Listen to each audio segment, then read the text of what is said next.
जिस लड़के को लगेगा उसको 100 में 100 मार्क्स लाना है, उसका कभी रिजल्ट नहीं होगा, स्पेशली कंपटीशन में। ये कितने नंबर का 100, भगवान उतर जाएगा तो 100 करेगा। इसका सबसे बेस्ट स्ट्रेटजी जानते हैं क्या होता है? सबसे बेस्ट तरीका, कभी भी आप अपने आप को ओवर एडवांस मत समझिए। आप में से भी कुछ लड़का और कुछ लड़की ओवर एडवांस होते होंगे सब, तो किस में जाता है सब? ये 20% में। ओकरा उसका रिजल्ट नहीं चाहिए, उसको क्या चाहिए? टॉप करना है। जिस लड़के को लगेगा उसको 100 में 100 मार्क्स लाना है, उसका कभी रिजल्ट नहीं होगा, स्पेशली कंपटीशन में। ये स्ट्रेटजी बोर्ड में काम करती है। जब आप बोर्ड के एग्जाम दे रहे हैं, 10th में, मैट्रिक में, इंटर में, वो बीएससी एमएससी, उसमें काम करती है। सपोज करो कि आपको 100 नंबर का क्वेश्चन आ रहा है। कितने नंबर का? 100। भगवान उतर जाएगा तो 100 करेगा। इसका सबसे बेस्ट स्ट्रेटजी जानते हैं क्या होता है? सबसे बेस्ट तरीका, इसका ऐसा 50% सेलेक्ट कीजिए कि हमको ये वाला ये टॉपिक हमको पढ़ लेना है। 50% ये डिसाइड कीजिए कि ये सारी चीजें हमें नहीं छूटनी चाहिए। क्योंकि एग्जाम में जब क्वेश्चन को एग्जामिनर बनाता है ना, तो उसको ऐसा नहीं है कि पागल है उठा और आके क्वेश्चन बना के चल दिया। उसे एसएससी का लेना है या बीपीएससी का लेना है, यूपीएससी का, ऐसा नहीं कि क्वेश्चन देना एग्जाम लेना है लेके चला गया।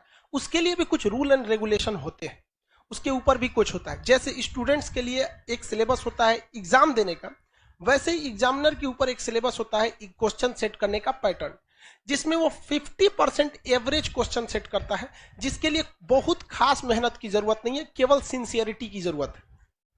इसके बाद का जो 30% क्वेश्चन होता है, ये टफ होता है, और ये 20% उन्हीं को दिया जाता है जो बहुत होशियार समझते हैं अपने आप को, ताकि उन्हें बर्बाद कर दिया जाए।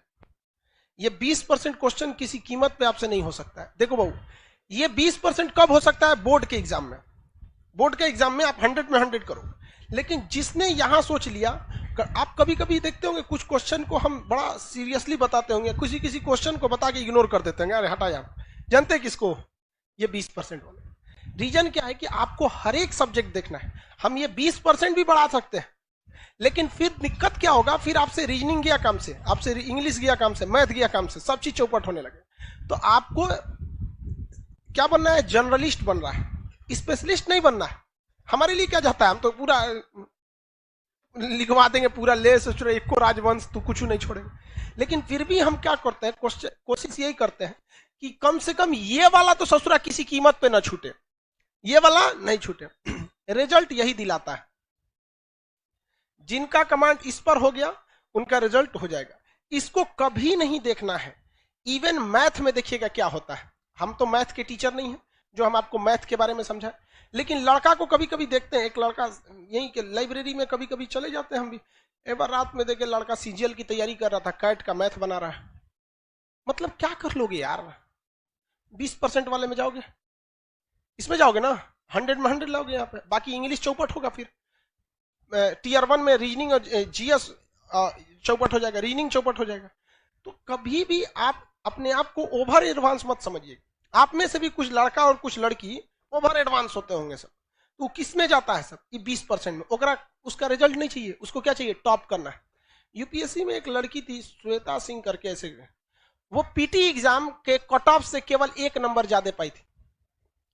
अब उसका टीना डाबी भी थी, कई लड़कियां थे सर, टीना डाबी भी थी, तो कट ऑफ से केवल कितना नंबर पाई थी? 1 नंबर, और टॉप में चल गए सब। बहुत से ऐसे, केवल टीना डाबी या श्वेता सिंह का एग्जाम्पल नहीं, ऐसे हजारों के एग्जाम्पल मिले कि कट ऑफ से केवल कितना नंबर? 1, 2 या 3 नंबर ज्यादा, और उसके बाद जब ओवरऑल मेंस का आया तो पूरे ऑल ओवर इंडिया में चले गए। तो ये ऑब्जेक्टिव में आपको ये डिसाइड रखना है कि कुछ ऐसे चीज रखिए कि जो हमसे भगवान भी नहीं छीन सकता है। कौन सा? ये 50% वाला। ये 50% आपसे पढ़ाई मांगता ही नहीं है, केवल सिंसियरिटी मांगता है। हम जितना पढ़ा रहे हैं, आप घर जाके उसको सरसरी नहीं, यहाँ से 10 बार देखिए, बस 20-25 मिनट देखिए, ये आपसे कोई नहीं छीन सकता है। सब लोग को समझा रहे हैं, रिजल्ट देने के बहुत कम हम इस सब पे चर्चा करते हैं। आते होंगे, देखते होंगे कल कहां तक पढ़ाए थे, चल दिए आगे। इस पे ध्यान दीजिएगा। उसके बाद मेहनत इसे करना है। इस वाले कुछ ऐसा क्वेश्चन आता है ना कि कभी कभी देख के सोचो हमारा दिमाग जल जाता है, अजीब टाइप का क्वेश्चन पूछ देता है यहाँ पर। तो कौन सा है? 20%। उसमें कभी मत पढ़िएगा। किसमें पढ़ना है आपको? ये दोनों।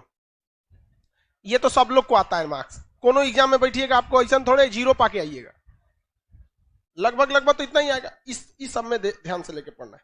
तो जितना आपका मटेरियल है या जो हम पढ़ाते हैं तो हम भी इसी को ध्यान में रख के पढ़ाते हैं।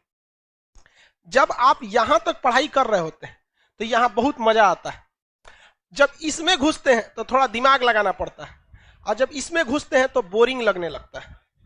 क्या लगने लगता है? बोरिंग। तो ससुरा ये हमारा फेलो करा रहा है, पढ़ाई को बोरिंग भी बना रहा है। तो हमको भी गम ने मारा, तुमको भी गम ने मारा, इस गम को मारे डालो। समझ में आ गया कि नहीं है? इसको बर्बाद कर दो, इसको छोड़ना नहीं है। यहाँ पे आप लोग से कभी कभी कोई क्वेश्चन नहीं बने तो घबराना है। अब वही वो भी देखना है कि वो 20% वाला है कि 50% वाला में गड़बड़ हो जा रहा है। अब अगर कोई पूछ दे आपसे कि हर्षवर्धन को किसने पराजित किया, आपको कहेगा यार पुलकेशिन द्वितीय नहीं पता है सर, तो बोलबे किए थे 20% नहीं आता है। अरे यार लेवल भी तो ध्यान रखो, वो 50% वाला में से है। हा? उसको तो आपको हर हाल में पता होना चाहिए।